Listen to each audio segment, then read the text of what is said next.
In the middle of the 14th century, one of the deadliest epidemics in human history struck Europe.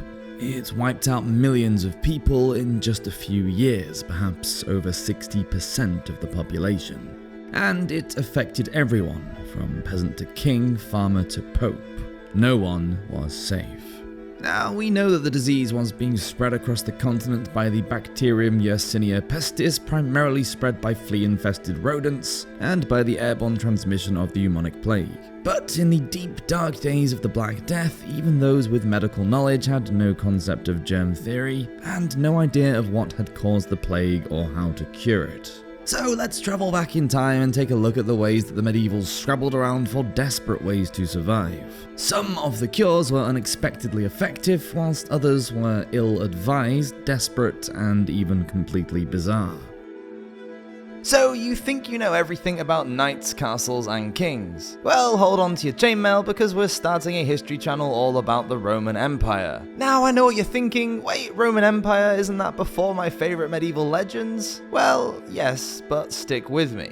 Rome is where it all started. From the fall of the mighty empire to the rise of your medieval knights, it's a story that's all connected. So if you're ready to learn about this incredible time period, join the toga party over at our new channel, the Roman Empire. It's going to be totally worth the detour in your historical journey, so I'll leave a link to it in the description below. And now for today's video, welcome to Medieval Madness.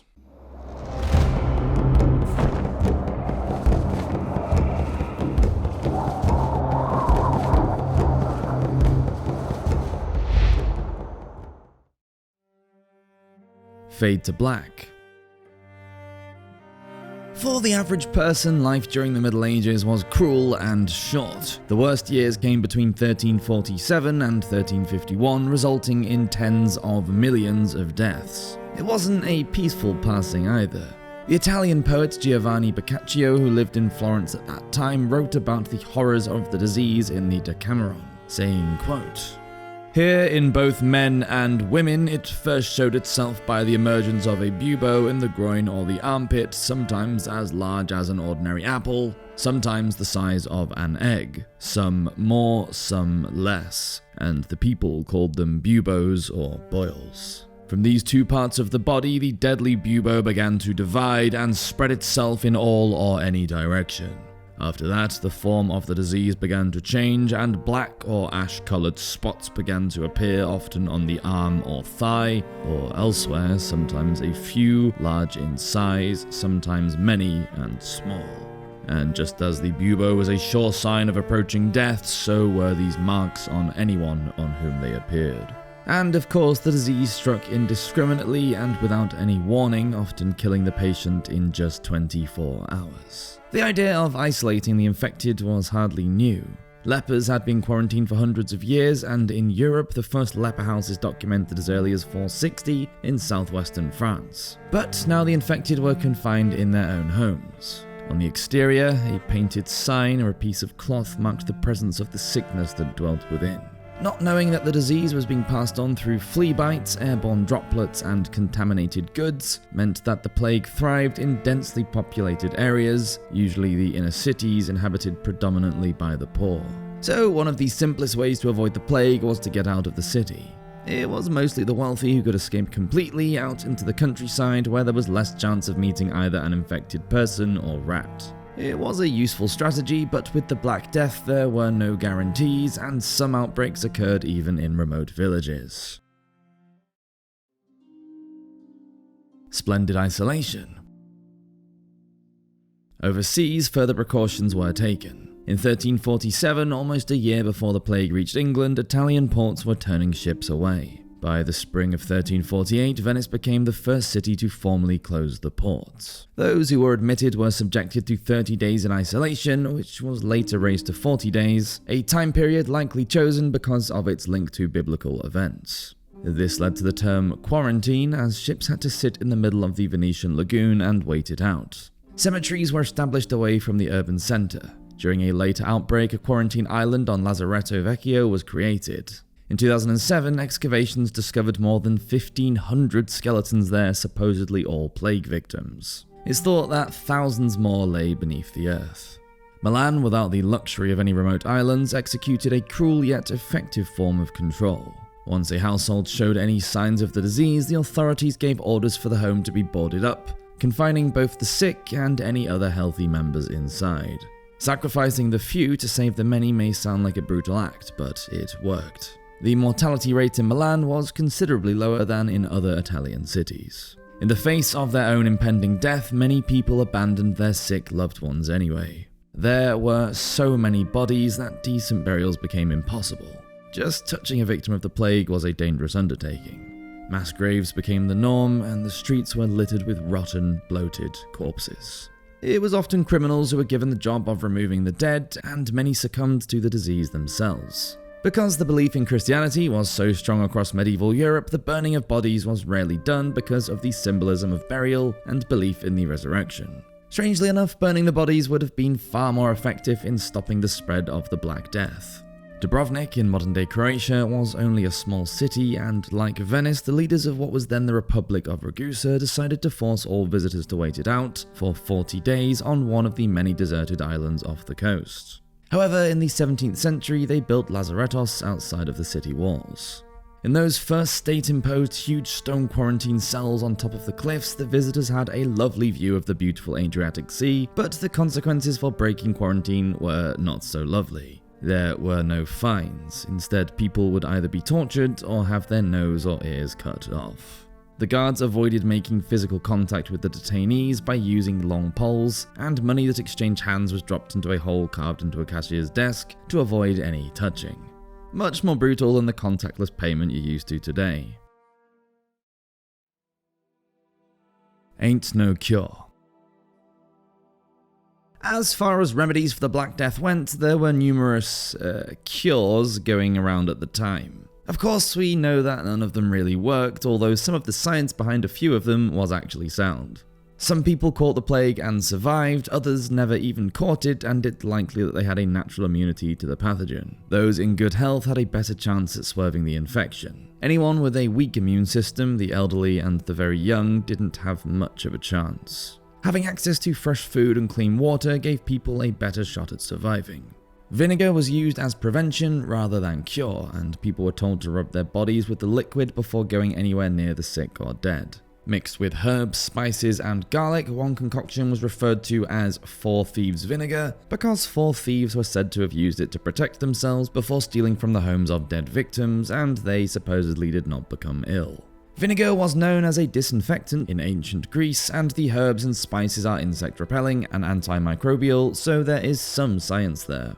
Another everyday product used to cure the plague by doctors and patients alike was the humble onion. Noxious fumes were known as miasma by the medievals, and it was thought that the onion fumes would fight the miasma, which they believed was causing the plague. Then, by rubbing the raw onion on the black pus-filled buboes, the onion would also draw out the toxins. Although in most cases they were wrong about the miasma, the pneumonic version of the disease was actually spread by coughing and sneezing. The medievals liked to follow the teachings of the Greek physician Galen. He promoted the theory that the human body was made up of 4 fluids called humours, being black bile, yellow bile, blood, and phlegm. To remain healthy, the humours needed to be in a state of balance. One way to achieve this balance was to allow an excess of humour to drain out of the body. Bloodletting was used as a cure-all by the medievals for all sorts of different illnesses. This could either be done by using a knife known as a phleem or by applying leeches. With a phleem, the blood would be drained directly from the patient's vein, usually in the arm, into a bowl. Sadly, drawing out what was thought to be bad blood had no effect on a plague victim and only really weakened the patient, and realistically it probably helped to spread the disease because the equipment wasn't sterilized. As for the leeches, they were used so much during the Middle Ages and over the next 400 years that by the turn of the 20th century, they were declared extinct in the British Isles. In 1863, 7 million leeches had to be imported to hospitals in the London area alone. One bizarre cure that had more to do with quackery than any medical theory was the Vickery method. The doctor who endorsed it being called Thomas Vickery. It involved plucking the feathers from a live chicken's bum and then tying the bird to the patient with the rump touching the buboes. It sounds absolutely bonkers, right?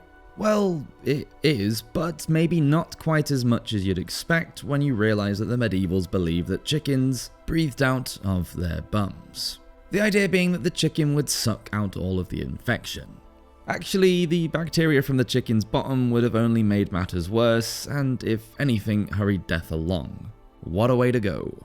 The Chinese are well known for using snakes in traditional medicine, and during the Middle Ages, physicians believed that cutting up a snake and laying the parts on plague pustules would draw out the poison. Snakes were thought of as evil, and the idea was that like attracts like. Some religious leaders even blamed snakes for the Black Death, as they had polluted the rivers with their contagion. One of the nastiest cures in a long list of plague treatments was human excrement. Mixed with other substances to form a paste, it was then smeared onto buboes that had been sliced open. One recipe suggested using ground lily root and tree sap along with the feces before applying to the open wound and binding tightly with cloth. Survival of the fittest. But there was a positive advantage, if you can call it that, to the plague, in that the survivors were stronger and healthier than they had ever been before the plague came along. As one biological anthropologist named Sharon DeWitt puts it, quote, "The Black Death was a selective killer, and after it ended, there was actually an improvement in the standard of living." It might sound crazy, but after over half the population of Europe died, life for the survivors, both poor and rich, completely changed. Supply and demand ruled as there was a dramatic drop in available workers. Fewer workers meant that they could charge more wages. On the other hand, there was now too much food, too much merchandise available, and an abundance of empty housing, so the price of all three fell. By the end of the 15th century, wages had increased threefold in comparison with those of the 14th century, just before the Black Death hit. As employers offered extra clothing and food to attract workers, diets improved. People were spending more and, according to DeWitt, quote, "were able to eat more meat and high-quality bread, which in turn would have improved health." However, the strongest evidence that health improved after the plague comes from the bodies themselves. In skeletal samples taken from medieval cemeteries both before and after the epidemic, DeWitt found that of those excavated after the Black Death, there were a higher percentage of older adults. Meaning that if you survived one of the most devastating epidemics in human history, you were likely to live into your old age.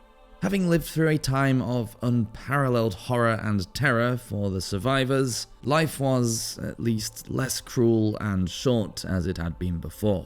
The plague proved to be natural selection at work. Yep, that's how tough things were in the Middle Ages. It took a serial killer epidemic to produce an improvement in living standards. Thank you so much for watching this episode of Medieval Madness. Please do subscribe if you enjoyed this video, as we do release a new one every Friday. And if there's any topics you want us to cover in future videos, then please do let us know in the comments section. So until next Friday, hope everyone has an absolutely fantastic week. Cheers everyone!